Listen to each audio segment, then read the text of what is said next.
Welcome back to the Typhoon Legacy channel. I have been delinquent in my duties posting video updates on shop progress. Aside from the podcast series that Brad Hodgson and I did quite some time ago. So here I am to update you guys on what's going on. Before I get too far into what's going on with the monocoque, which is right behind me here, and it's taking excellent shape, I need to go back to an episode that I actually filmed but never published nearly a year ago. So that's what we're going to start off with. It'll explain a lot of the chunks of structure and some heavy structure that's in this assembly behind me right now, as well as the tooling modifications that were required to make those components prior to heat treatment. Now, up until this point, almost every component that I've done for the monocoque section and for the project has had compound curves or very short straight sections that are all part of the form blocks that I've been cutting. The form blocks contain the radius that's appropriate for the radius required on the part.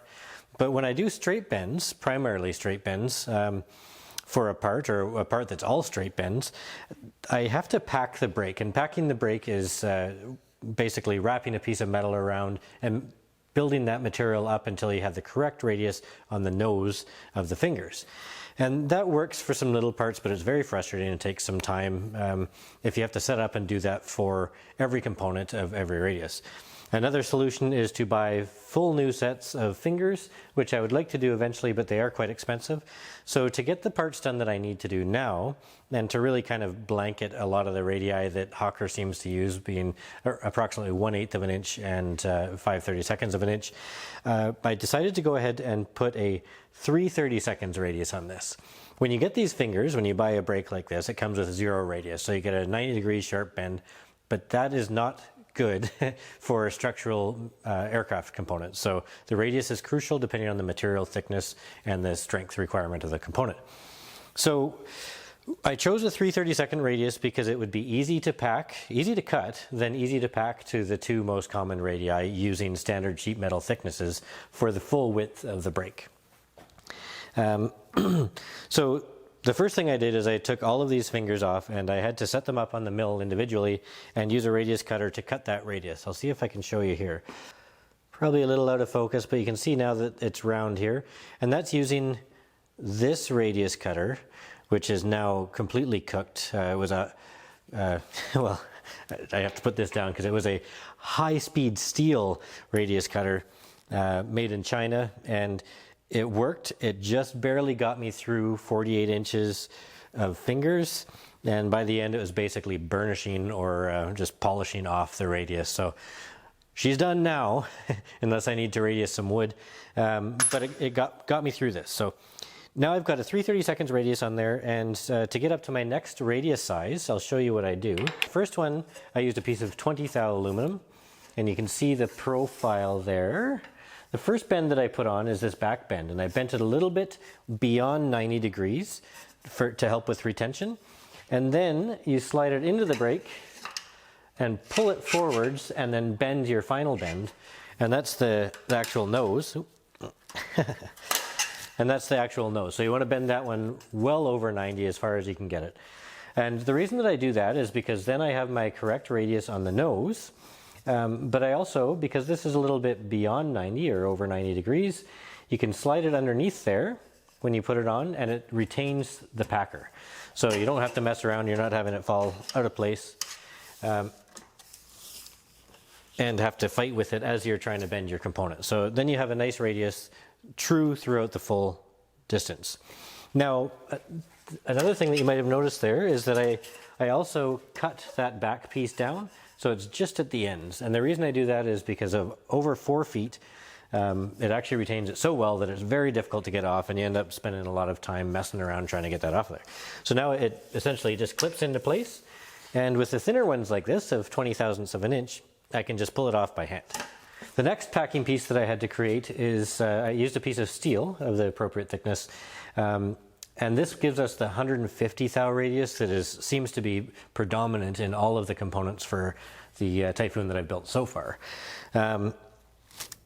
Same thing, it's a little heavier. I didn't cut the back component out here, but what I did was I just cut it, 2 straight little cuts, and then I bent the center section back so it doesn't over retain this thing. And it is quite a bit thicker, quite a bit stronger.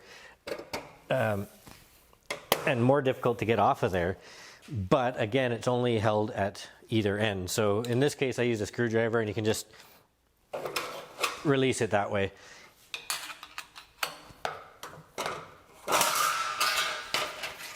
Easy peasy.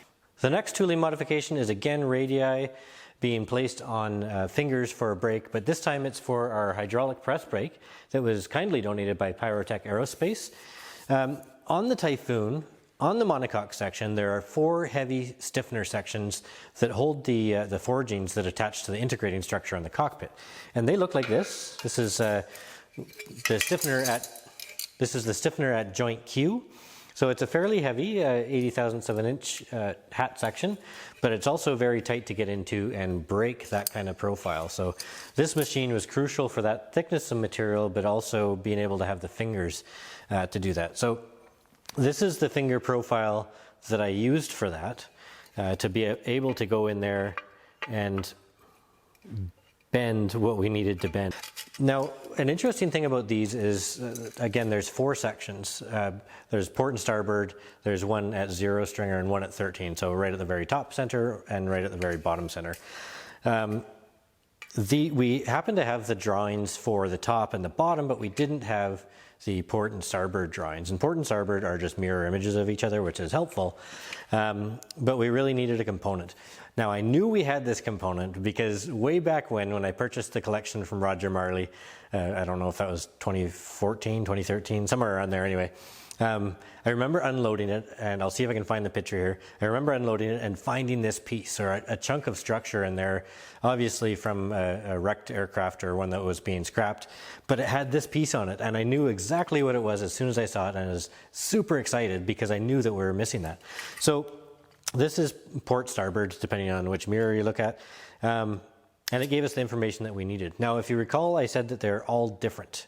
Port and starboard, they're not center line on the aircraft, so I believe it's slightly lower. So one leg of this section has to be shorter than the other leg, and because of the curvature of the aircraft, they also have to have a different angle on the legs here.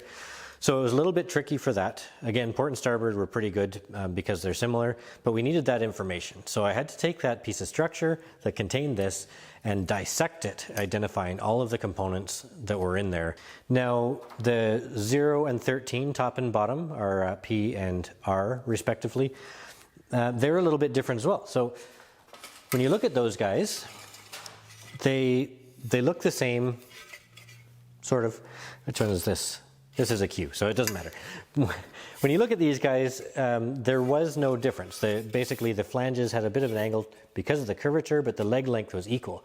What they had on them is a little bit of a compound, though. So over the length, they have a hump. I think one, this is from memory, I think one was 60 or 80 thou high in the middle as opposed to the ends, and the other one was only about 20 thou. But either way, they required that because that's going to rivet up against the skin, and it needs to be the same shape or you're going to have some really big issues visibly on it. So I made this form block. So once those were formed as a blank into that profile, this is kind of a sacrificial form block. I cut the contour a little over of what they're supposed to be. You can barely see it there, but essentially that's not flat. Let's see. Maybe you see that? I'm not sure. But that's the contour, a little bit more for spring back, and the same thing on the mating surface in there. The MDF that I used for this assembly is 3/4 of an inch, which was what the gap is supposed to be, so I had to shim it with some aluminum of the appropriate thickness. And then I put that component in there, just like that, and put this piece in here. And then I'm not going to jam it in there right now because it's quite tight. And then I put 2 blocks on either end, and I forced this down in the hydraulic press brake to take the shape of that 20 to 80 thousandths of an inch bow, I should say. So again, very different components. Each one needed a little special tweak, but now we've got these blanks done for each of the 4 locations and ready to go back to Pyrotech for heat treatment.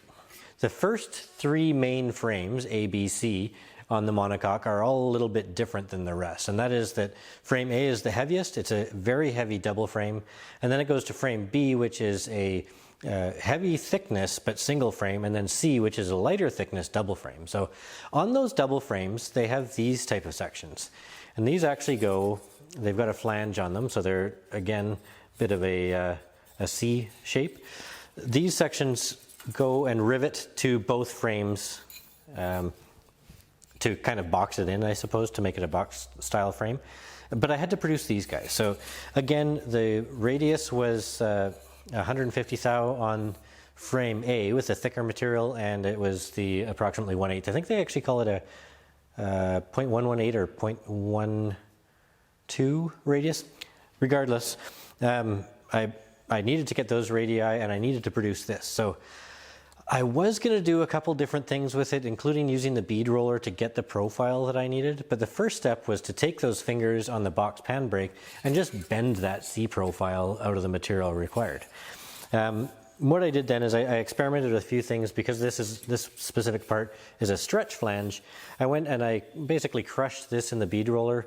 But what I found was that while I would be able to do it, it was a lot of finicky work, and it was uneven, and a lot of tweaking was required. So I wanted to find another solution for it, which I did.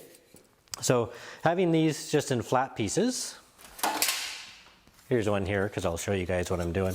So I just brake formed these guys with our new radius components, and having them done, I then needed to stretch it. And here's a tool that I bought. Where is it? Right there. This is usually used for angle iron and things like that. It's a fairly inexpensive piece of gear for putting a radius on some material. So what I ended up doing with it was taking these, which are basically idlers that support either side of the bend, just like any other roller, and I cut new ones with the appropriate width to fit inside the channel. And that was... So the channel would go in like this, and the rollers would hold it and support that radius as it goes through. Another issue with this one was that you can see that looks, I hope you can see that's rubberized.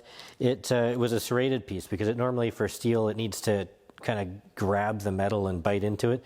I didn't want to wreck my material, so I drove all over town trying to find the right size bicycle inner tube that would fit over that, and lo and behold, there we go. I believe it was from an e-bike. So once you get that in there, this is uses a small hydraulic jack. You can jack it up and you can roll this. So it was a bit of an experiment. It took a little bit of doing, but it worked out.